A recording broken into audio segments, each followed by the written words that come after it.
ನೋಡಿ, ಈಗ ನೀವು ನೋಡ್ತಾ ಇರೋದು ಇದು ಜಗನ್ನಾಥ ಪುರಿಯ ಎಂಟ್ರೆನ್ಸಿಂದ ನಾವು ಹೋಗ್ತಾ ಇದ್ದೇವೆ. ಇಲ್ಲಿ ಈ ಥರದ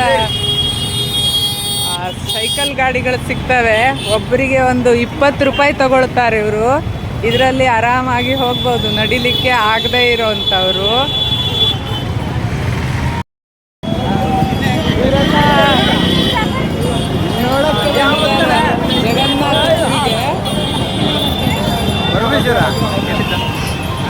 ಜಗನ್ನಾಥಪುರಿಯ ವಿಶೇಷಗಳಲ್ಲಿ ಒಂದು ಅಂತಂದರೆ ಇಲ್ಲಿ ಗಾಳಿಯ ವಿರುದ್ಧ ದಿಕ್ಕಿಗೆ ಬಾವುಟ ಹಾರೋದನ್ನು ನೋಡ್ಬೋದು ನಾವು. ಆಮೇಲೆ ಗರ್ಭಗುಡಿಯ ಒಳಗಡೆಗೆ ಹೋದ ತಕ್ಷಣ ಸಮುದ್ರದ ಒಂದು ಶಬ್ದ ಸಹಿತ ಅಲ್ಲಿ ಕೇಳೋದಿಲ್ಲ.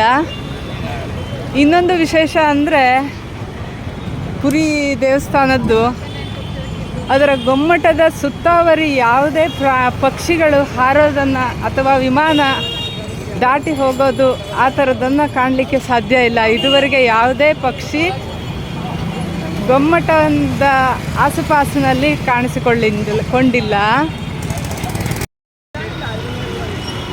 ಜಗನ್ನಾಥ ದರ್ಶನಕ್ಕೆ 1.5 ಕಿಲೋಮೀಟ್ರ್ ದೂರ ಕಾಲ್ನಡಿಗೆಯಲ್ಲಿ ಹೋಗಬೇಕು. ಇಲ್ಲ ಅಂತಂದರೆ ಈ ಥರದ ಸೈಕಲ್ ಗಾಡಿಗಳು ಇಲ್ಲಿ ಅವೈಲೇಬಲ್ ಇವೆ, ಇದರ ಮೇಲೆ ಹೋಗಬೇಕಾಗ್ತದೆ. ಈಗ ನೀವು ನೋಡ್ತಾ ಇರೋ ಈ ಜಾಗ ಇದು ಜಗನ್ನಾಥನ ರಥಯಾತ್ರೆ ನಡೆಯುವಂಥದ್ದು. ಎಷ್ಟೊಂದು ಅಗಲವಾಗಿದೆ. ರಥಯಾತ್ರೆಗೆ ಜಗನ್ನಾಥ ಇದೇ ದಾರಿಯಲ್ಲಿ ಹೋಗಿ ಗುಂಡೀಚ ಟೆಂಪಲ್ ಅಂತ ಇದೆ, 1.5 ಕಿಲೋಮೀಟ್ರ್ ದೂರದಲ್ಲಿ. ಅಲ್ಲಿ ಉಳಿತಾನೆ. ನೋಡಿ ಎಷ್ಟು ಅಗಲವಾದ ರಥಬೀದಿ ಇದು. ಒಳಗಡೆಗೆ ಮೊಬೈಲು ಅಲೌ ಇರೋದಿಲ್ಲ. ಈ ಥರದ ಮೊಬೈಲ್ ಸ್ಟಾಲ್ಗಳು ಇರ್ತವೆ. ಇಲ್ಲಿ ಚಪ್ಪಲನ್ನು ಹೇಗೆ ಇಡ್ತೀವೋ ಅದೇ ಥರ ಮೊಬೈಲ್ ಮತ್ತು ಶೂಸು, ಹೆಲ್ಮೆಟ್ಸು ಇವುಗಳನ್ನೆಲ್ಲ ಪ್ಲಡ್ಜ್ ಮಾಡಿಟ್ಟು ಒಳಗಡೆ ಹೋಗಬೇಕಾಗ್ತದೆ. ಜಗನ್ನಾಥ ಟೆಂಪಲ್ಲು ವೈಷ್ಣವರ ಒಂದು ಬಹಳ ಮಹತ್ವದ 4 ಧಾಮಗಳಲ್ಲಿ ಒಂದು. 4 ಧಾಮಗಳು ಅಂದರೆ ಜಗನ್ನಾಥಪುರಿ, ದ್ವಾರಕಾ ಮತ್ತು ಬದರಿ, ಆಮೇಲೆ ರಾಮೇಶ್ವರ. ಇವಿಷ್ಟರಲ್ಲಿ ತುಂಬ ಮುಖ್ಯವಾದದ್ದು ಜಗನ್ನಾಥಪುರಿ. ಒಂದು ಹೇಳಿಕೆಯಂತೆ ಕಲಿಯುಗದಲ್ಲಿ ಜಗನ್ನಾಥ ಜಗತ್ತಿನ ನಾಥನ ವಾಸಸ್ಥಾನ ಅಂತ ಜಗನ್ನಾಥಪುರಿಯನ್ನು ತಿಳಿತಾರೆ. ಪ್ರತಿನಿತ್ಯ ಇಲ್ಲಿ 2 ರಿಂದ 4 ಲಕ್ಷ ಜನ ವಿಸಿಟ್ ಕೊಟ್ಟು ಹೋಗ್ತಾರಂತೆ. ಒಂದು ಹೇಳಿಕೆಯ ಪ್ರಕಾರ 12ನೇ ಶತಮಾನದಲ್ಲಿ ಇಂದ್ರದ್ಯುಮ್ನ ಎಂಬ ರಾಜನಿಗೆ ಕನಸಿನಲ್ಲಿ ವಿಷ್ಣು ಕಾಣಿಸಿಕೊಂಡು ಒಂದು ಮಂದಿರವನ್ನು ನಿರ್ಮಿಸಲಿಕ್ಕೆ ಸಂಜ್ಞೆ ನೀಡುತ್ತಿದ್ದಾರಂತೆ. ಅದರಿಂದ ಪ್ರೇರಣೆಗೊಂಡ ರಾಜ ಈ ದೇವಸ್ಥಾನವನ್ನು ನಿರ್ಮಿಸಿದ ಅಂತ. ಇನ್ನೊಂದು ಹಿಸ್ಟಾರಿಕಲಿ ಹೇಳೋದು, ಯಯಾತಿಯ ಕೂಡ ಈ ದೇವಸ್ಥಾನಕ್ಕೆ ಕಾಂಟ್ರಿಬ್ಯೂಷನ್ ಮಾಡಿದ್ದಾರೆ ಅಂತ.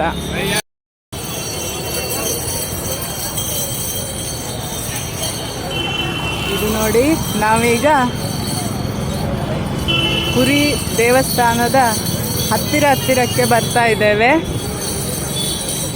ಇದರ ವಿಶೇಷಗಳಲ್ಲಿ ಒಂದು ಅಂದರೆ ಇಲ್ಲಿ ಇನ್ನೂ ಕೂಡ ದೇವರ ಪ್ರಸಾದವನ್ನು ಕಟ್ಟಿಗೆಯನ್ನು ಹೊತ್ತಿಸಿ ಅದರಿಂದಾನೇ ಬೇಯಿಸಿ ಭಕ್ಷ್ಯಗಳನ್ನು ಮಾಡ್ತಾರೆ. ಅದು ಕೂಡ ತುಂಬ ವಿಧವಾದ ಭಕ್ಷ್ಯಗಳನ್ನು ಮಾಡ್ತಾರೆ. ಅದರಲ್ಲಿ ಪ್ರಸಾದ ಬಹಳ ಮಹತ್ವದ್ದು ಅಂದರೆ ದಾಲ್ ಕಿಚಡಿ. ಇದನ್ನು ಮಂಗಳಾರತಿ ನೈವೇದ್ಯದ ನಂತರ ಭಕ್ತರಿಗೆ ಪ್ರಸಾದ ರೂಪದಲ್ಲಿ ಕೊಡಲಾಗ್ತದೆ. ಅದೇ ರೀತಿ ಇದನ್ನು ದುಡ್ಡು ಕೊಟ್ಟು ಪಾಂಡಗಳ ಕಡೆಗಿಂದ ತೆಗೆದುಕೊಂಡು ಅದನ್ನು ಬಡವರಿಗೆ ದಾನ ರೂಪದಲ್ಲಿ ಕೊಡುವಂಥವರನ್ನ ಕೂಡ ನಾವಿಲ್ಲಿ ಕಾಣಬಹುದು. ನೋಡಿ,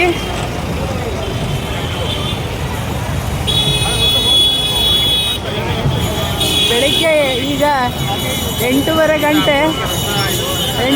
ಗಂಟೆಗೆ ಇಲ್ಲಿ ಕ್ಯೂ ಎಷ್ಟಿದೆ ಅಂತ ನೋಡ್ಬೋದು ನೀವು. ಎಷ್ಟೊಂದು ಕ್ಯೂ ಇದೆ.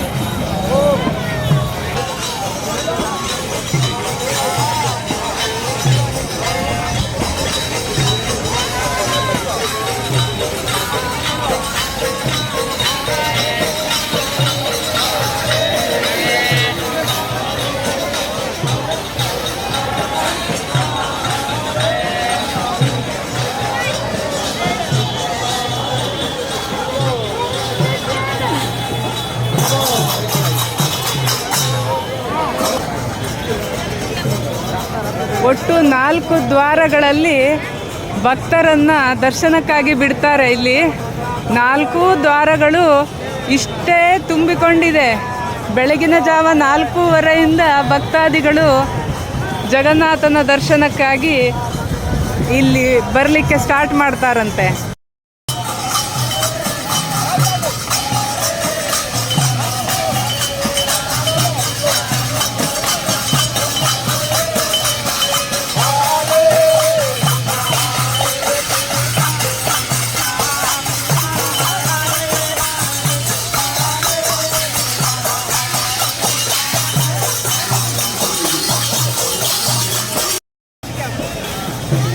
ಇವ್ರು ನೋಡಿ, ನನ್ನ ಜೊತೆಗಾರರು ಎಲ್ಲ ಮುಖ ಸುಡ್ತದೆ ಅಂತ ಟೊಪ್ಪಿ ಹಾಕಿ ಬಂದಿದ್ದಾರೆ.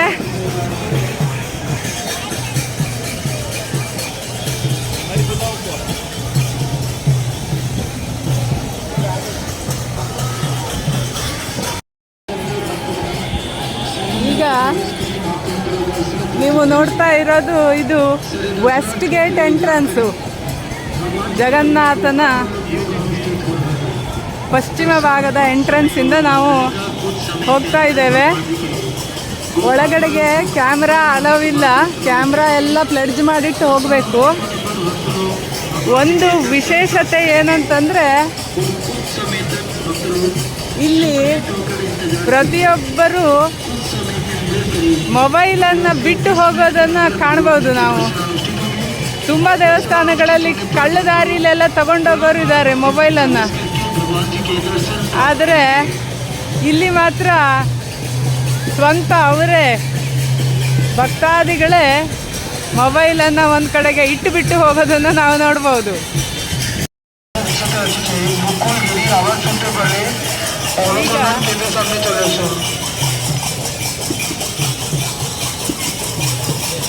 ಬಾವುಟ ಕಾಣ್ತಾ ಇರೋದು ಇದು ಮೇನ್ ಗುಡಿ. ಇದು ಗಾಳಿಯ ವಿರುದ್ಧ ದಿಕ್ಕಿನಲ್ಲಿ ಬೀಸ್ತದಂತೆ.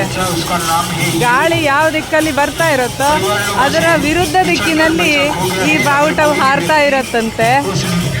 ಅದೇ ತೆರನಾಗಿ ಈ ಬಾವುಟವನ್ನು ದಾಟಿ ಯಾವುದೇ ಹಕ್ಕಿಗಳು ಆ ಕಡೆಗೆ ಹಾರೋದಿಲ್ವಂತೆ. ಜಗನ್ನಾಥ ಮಂದಿರದ ಇನ್ನೊಂದು ವಿಶೇಷ ಅಂದರೆ, ಇಲ್ಲಿ ಶ್ರೀಕೃಷ್ಣನ ಹೃದಯ ಭಾಗವನ್ನು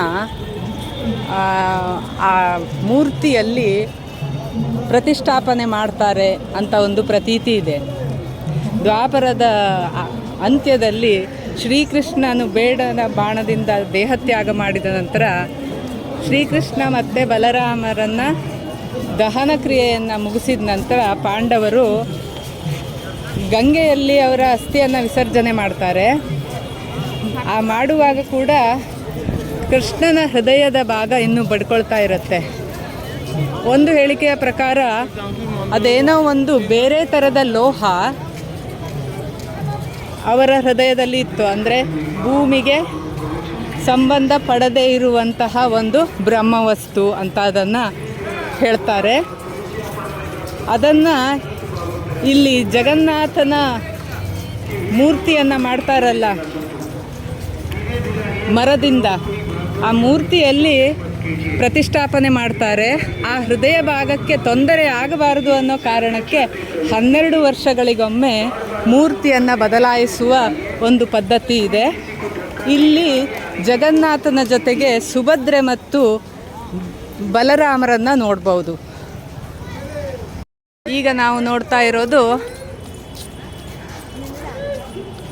ಜಗನ್ನಾಥಪುರಿಯ ಉತ್ತರ ದಿಕ್ಕು. ಪ್ರತಿ ದಿಕ್ಕಿನಲ್ಲಿ ಕೂಡ ಒಂದೊಂದು ಗೋಪುರಗಳು, ಅದೇ ರೀತಿ ಒಂದೊಂದು ಸಂಬಂಧಪಟ್ಟ ಬೇರೆ ಬೇರೆ ದೇವರುಗಳನ್ನು ಇಲ್ಲಿ ನೋಡ್ಬೋದು ನಾವು. ನೋಡಿ, ಇಲ್ಲೀಗ ನಾವು ನೋಡ್ತಾ ಇರೋದು ಶ್ರೀರಾಮ ಸೀತೆ ಲಕ್ಷ್ಮಣ ಸಮೇತ ಹನುಮಂತ ಗರುಡ ವಾಹನ. ಇದಕ್ಕೂ ಮುನ್ನ ಮೊಬೈಲ್ ಅಲೋವ್ ಇರೋದಿಲ್ಲ, ಹಾಗಾಗಿ ಇವಿಷ್ಟನ್ನು ಮಾತ್ರ ತೋರಿಸಬಹುದು. ಈಗ ನಾವು ನೋಡ್ತಾ ಇರೋದು ಇದು ಉತ್ತರ ದಿಕ್ಕು. ಉತ್ತರ ದಿಕ್ಕಿನಿಂದ ಜಗನ್ನಾಥನ ಬಾವುಟ. ಪುರಿಯ ಇನ್ನೊಂದು ವಿಶೇಷ ಅಂದರೆ ಇಲ್ಲಿ ಬಾವುಟದ ಕೆಳಗಡೆಗೆ ಕಾಣ್ತಾ ಇರೋದು ಇದು ನೀಲಚಕ್ರ ಅಂತ ಕರೀತಾರೆ. ಇದು 3.5 ಮೀಟರ್ ರೇಡಿಯಸ್ಸಲ್ಲಿ ಇದೆ. ಇದನ್ನು ಒಂದು ಆನೆಯಷ್ಟು ವಜ್ಜ ಇದೆ ಅಂತೆ. ಇದು 1 ಟನ್ ವೇಟ್ ಇದೆ ಅಂತೆ. ಇದನ್ನು 45 ಅಂತಸ್ತುಗಳಿವೆ ಈ ಜಗನ್ನಾಥ ಮಂದಿರಕ್ಕೆ. ಅಷ್ಟು ಎತ್ತರಕ್ಕೆ ಅಷ್ಟೊಂದು ವಜ್ಜೆಯನ್ನು ಅದು ಹೇಗೆ ತಗೊಂಡು ಹೋಗಿ ಅಲ್ಲಿ ಇರಿಸಿದ್ದಾರೆ ಅನ್ನೋದು ಒಂದು ಯಕ್ಷ ಪ್ರಶ್ನೆ. ಆಗಿನ ಇಂಜಿನಿಯರಿಂಗ್ ಎಷ್ಟು ಮುಂದುವರೆದಿತ್ತು ಅನ್ನೋದಕ್ಕೆ ಇದೊಂದು ಉದಾಹರಣೆ. ಈಗ ಕಾಣ್ತಾ ಇರೋದು ಇದು ಪೂರ್ವ ಭಾಗದಿಂದ ಜಗನ್ನಾಥ ಮಂದಿರ. ಜಗನ್ನಾಥಪುರಿಯ ಇನ್ನೊಂದು ವಿಶೇಷ ಅಂದರೆ ಇಲ್ಲಿ ಸುಭದ್ರಾ ಸಹಿತ ಕೃಷ್ಣನನ್ನು ನೋಡ್ಬೋದು. ಯಾವ ವೇಳೆಯಲ್ಲಿ ಇಲ್ಲಿ ರಥಯಾತ್ರೆಯು ಜರುಗುತ್ತದೆಯೋ ಅದೇ ಸಮಯದಲ್ಲಿ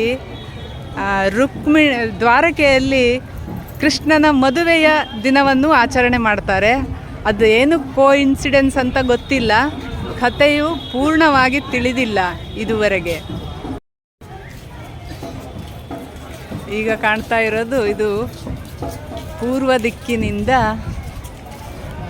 ಜಗನ್ನಾಥನ ದಿವ್ಯ ಸನ್ನಿಧಿ.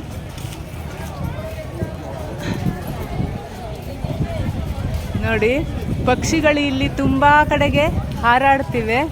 ಆದರೆ ಚಕ್ರ ಇದೆ ಅಲ್ಲ, ಸುದರ್ಶನ ಚಕ್ರ ಅಂತ ಹೇಳ್ತಾರೆ, ಅದರ ಸುತ್ತಮುತ್ತಲೂ ಯಾವುದೇ ಪಕ್ಷಿಗಳು ಹಾರಾಡೋದನ್ನು ನಾವು ಕಾಣಲಿಕ್ಕೆ ಸಾಧ್ಯ ಇಲ್ಲ. ದೇವಸ್ಥಾನದ ಇನ್ನೊಂದು ವಿಶೇಷತೆ ಅಂದರೆ ಇಲ್ಲಿ ಹಿಂದೂಗಳನ್ನು ಮಾತ್ರ ಒಳಗಡೆಗೆ ಬಿಡಲಾಗ್ತದೆ.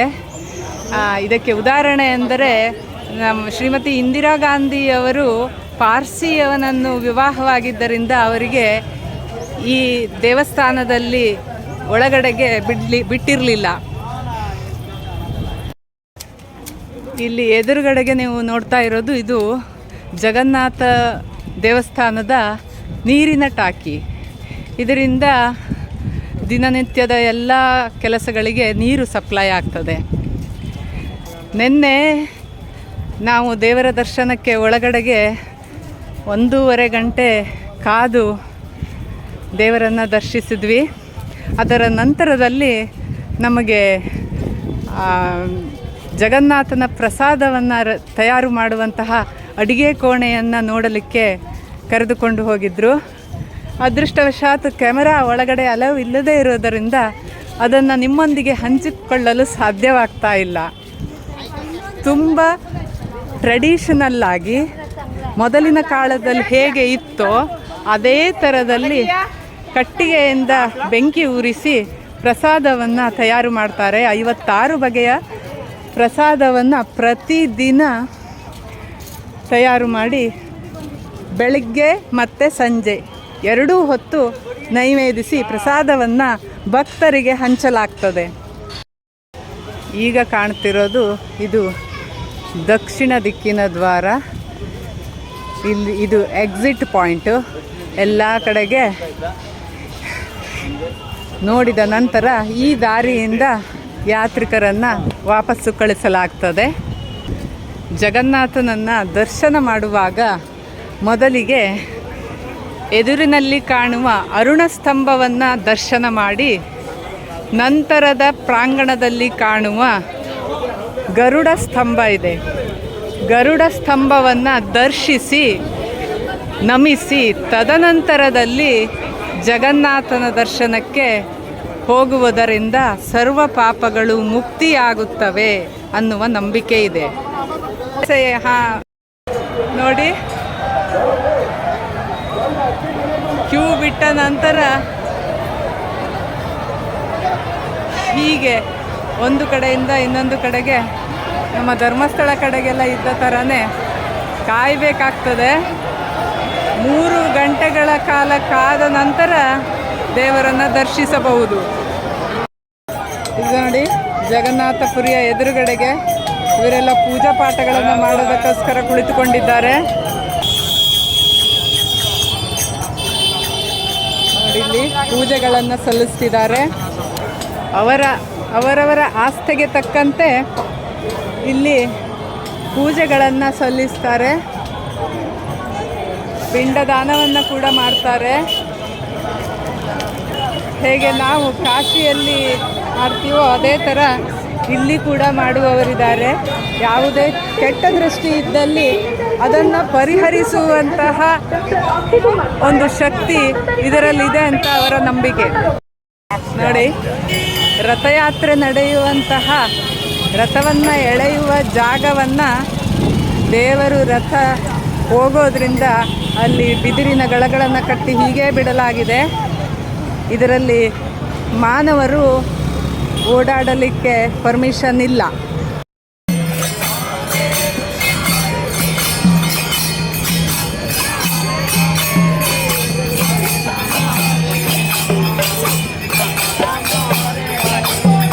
ಅಂತ ಭಕ್ತರು ಇದ್ದಾರೆ ಇಲ್ಲಿ.